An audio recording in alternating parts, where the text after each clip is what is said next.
Mwaka 1953, wakati damu ilikuwa ikimwagika nchini Kenya kutokana na mapambano ya Mau Mau dhidi ya utawala wa kikoloni, tukio moja la kushangaza lilitokea.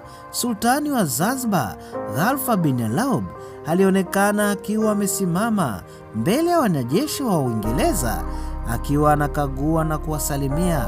Lakini swali ni hili: kwa nini mtawala wa Zanzibar alitembelea jeshi la Waingereza wakati Afrika ilikuwa inapigania uhuru?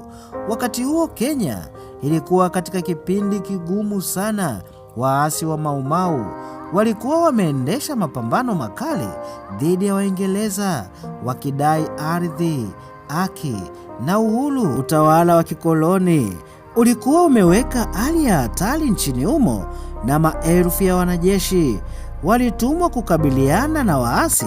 Ndani ya mazingira hayo, Sultani Khalfa bin Laub wa Zanzibar alifanya ziara rasmi nchini Kenya. Katika picha zilizorekodiwa na waandishi wa habari wa Uingereza zilimwonyesha sultani huyo anaonekana akitembea kambi za jeshi la Waingereza na kuzungumza na maafisa wa kijeshi. Ziara hiyo ilitafsiriwa kama ishara ya uhusiano wa karibu uliokuwepo kati ya sultani wa Zanzibar na serikali ya Uingereza, ambayo wakati huo ilikuwa na ushawishi mkubwa katika eneo lote la Afrika Mashariki.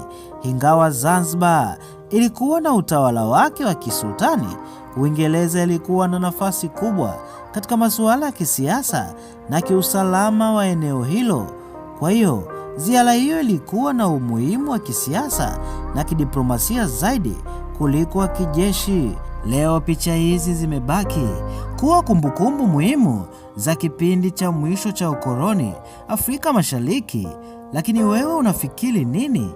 Je, sultani wa Zanzibar alikuwa anafanya wajibu wake wa kidiplomasia tu, au alikuwa upande wa Waingereza katika kipindi ambacho Waafrika walikuwa wanapigania uhuru wao? Andika maoni yako hapo chini.